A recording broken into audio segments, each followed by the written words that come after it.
जब डाउ 850 पॉइंट गिर गया था, क्योंकि उनकी बॉन्ड यील्ड्स बढ़ के आ रही हैं, 10 साल की बॉन्ड यील्ड हो चुकी है 6.5%।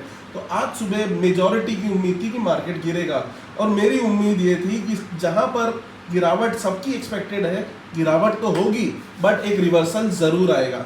अब वो किस टाइम पे आएगा वो मेरे को श्योर नहीं था, इसी वजह से जो है मेरा दाव आज उल्टा तो नहीं कहेंगे बट सही भी नहीं पड़ा यार। रिवर्सल आया इन दी एंड ऑफ द मार्केट। मैंने अपने एक्स के अकाउंट में लिखा कि मैं रिवर्सल एक्सपेक्ट कर रहा हूँ। अब ये भी बताऊंगा क्यों कर रहा हूँ, कोई ना कोई वजह जरूर है।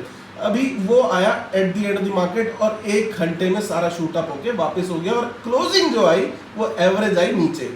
तो जब सुबह सुबह मार्केट खुले, एक तो डाउ से ऑलरेडी 50 पॉइंट का गैप डाउन होना था, उसके अलावा जो ऑप्शन प्रीमियम्स थे इन द मनी वो थे 100 से ऊपर। तो जैसे ही मामला दिखे आपको 100 से ऊपर इन द मनी मार्केट का, तो एक्सपायरी वाले दिन आप एक्सपेक्ट करें कि भाई आज मूवमेंट आएगा खतरनाक वाला, और मूवमेंट आया नीचे की तरफ वाला, बेरिश फ्लैग पैटर्न बना, और नीचे का बेरिश फ्लैग यानी कि वो हुआ कंटिन्यूएशन में, एक पोल झंडा और उसके बाद कंटिन्यूएशन। तो बेरिश फ्लैग पैटर्न कंटिन्यूएशन हुआ, और एंड ऑफ द डे में आपका जाके मूव आ गया रिवर्सल वाला, जो कि मैं पहले एक्सपेक्ट करा। मूव कैसे आएगा ये आपको कैसे पता चलेगा, आपको रखना है एक तरफ चार्ट ऑन, दूसरी तरफ आपको रखना है ऑप्शन डेटा खुला हुआ।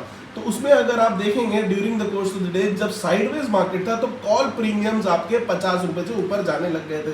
तो ये क्यों हुआ, क्योंकि मूवमेंट लाना था मार्केट में, और वो रिवर्सल आया।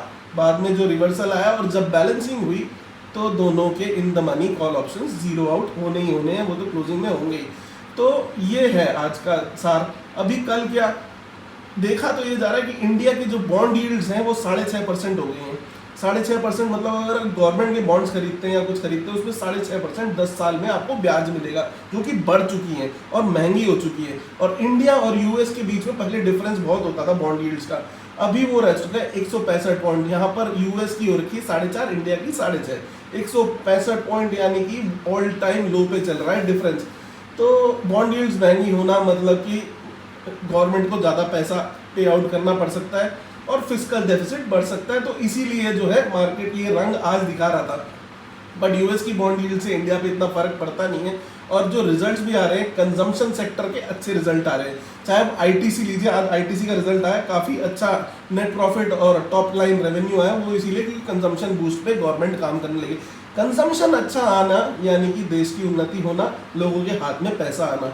तो मुझे ऐसा लगता है ये एक आधे दिन की गिरावट जो मैं पहले से बोलता हुआ आ रहा हूँ, गिरावट होगी बट ये रिकवरी आएगी ज़रूर। 23,500 का लेवल मैं मान के चल रहा हूँ, 1000 पॉइंट की गिरावट 25,000 से या 1500